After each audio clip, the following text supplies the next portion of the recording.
ദേശീയ സെൻസസിന്റെ കാര്യത്തിൽ പ്രതികരണവുമായി കേന്ദ്ര ആഭ്യന്തരമന്ത്രി അമിത്ഷാ. കേന്ദ്ര സർക്കാർ ഇക്കാര്യത്തിൽ ഔദ്യോഗിക പ്രഖ്യാപനം നടത്തുമെന്നാണ് ഷാ പറഞ്ഞിരിക്കുന്നത്.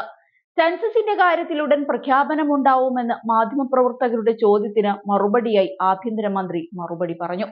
ദീർഘകാലമായി കേന്ദ്ര സർക്കാർ സെൻസസിന്റെ കാര്യം പ്രഖ്യാപിക്കുമെന്ന് അഭ്യൂഹങ്ങളുണ്ടായിരുന്നു. കോവിഡിനെ തുടർന്നാണ് സെൻസസ് പ്രഖ്യാപനം വൈകിയത്.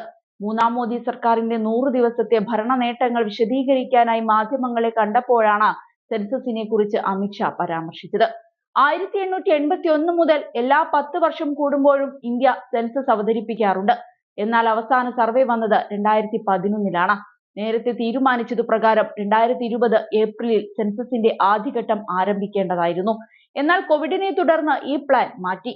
അതേസമയം സർക്കാരിന്റെ പല നയരൂപീകരണത്തിലും സെൻസസ് വൈകിയത് വലിയ പ്രതിസന്ധികൾ ഉണ്ടാക്കിയിരുന്നു. പഴയ സെൻസസ് ഡാറ്റ കാരണം പല പദ്ധതികളും വൈകുന്നുവെന്ന് പരാതികളുണ്ടായിരുന്നു.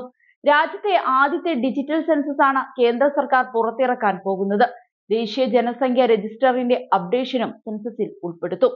അതേസമയം സെൻസസ് നടപടിക്രമങ്ങൾക്കെല്ലാം ചേർത്ത് 12,000 കോടിയിലധികം രൂപ ചിലവാകും. സെൽഫ് എന്യൂമറേഷൻ പ്രക്രിയയുടെ ഭാഗമായി മൊബൈൽ നമ്പറുകളും ആധാർ നമ്പറുകളും പൗരന്മാർക്ക് നിർബന്ധമാണ്. അതുപോലെ അടിസ്ഥാന സൗകര്യം, മൊബൈൽ ഫോൺ സൗകര്യം, ഗതാഗതം, ഇന്റർനെറ്റ് പോലുള്ള കാര്യങ്ങളിൽ ചോദ്യങ്ങൾ ഉണ്ടാകും. അതെല്ലാം ചേർത്താണ് സെൻസസ് തയ്യാറാക്കുക. പ്രഭാത ഭക്ഷണം മുതൽ കുടിവെള്ളം, വൈദ്യുതി, ശൗചാലയം, അടുക്കള സൗകര്യം, LPG കണക്ഷൻ, TV ഉണ്ടോ തുടങ്ങിയ ചോദ്യങ്ങളും സെൻസസിന്റെ ഭാഗമായി ഉണ്ടാകും. വീട്ടിലെ സൗകര്യങ്ങൾ, വീട്ടിലുള്ളവർ പട്ടികജാതി പട്ടികവർഗ വിഭാഗത്തിലുള്ളവരാണോ തുടങ്ങിയ ചോദ്യങ്ങളും ഉണ്ടായിരിക്കാം. ഇതിനിടയിൽ BJPയും മാറി മാറി വന്ന NDA സർക്കാരുകളും മുന്നോട്ട് വയ്ക്കുന്ന ആശയപരമായ ഒരു രാജ്യം ഒരു തിരഞ്ഞെടുപ്പ് നടപ്പാക്കാൻ ഇനിയും വൈകില്ലെന്ന സൂചനയും ലഭ്യമായിരിക്കുകയാണ്. മൂന്നാം നരേന്ദ്രമോദി സർക്കാരിന്റെ കാലത്ത് തന്നെ ഈ ആശയം ഇന്ത്യയിൽ പ്രാവർത്തികമാക്കാൻ ആവശ്യമായ നടപടികൾ അണിയറയിൽ പുരോഗമിക്കുകയാണെന്നാണ് അവരുമായുള്ള അടുത്ത വൃത്തങ്ങൾ പറയുന്നത്. നേരത്തെ ഈ വർഷത്തെ സ്വാതന്ത്ര്യദിന പ്രസംഗത്തിനിടെ നരേന്ദ്രമോദി ഇക്കാര്യം സൂചിപ്പിച്ചിരുന്നു. ഇക്കാര്യത്തിൽ സർക്കാർ കൃത്യമായ നടപടികളുമായി മുന്നോട്ട് നീങ്ങുന്നതായാണ് ലഭ്യമായ വിവരം.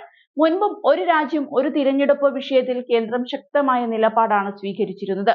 അതിന്റെ ഏറ്റവും പുതിയ ഉദാഹരണമാണ് ഇപ്പോൾ പുറത്തുവരുന്ന ഈ വാർത്ത.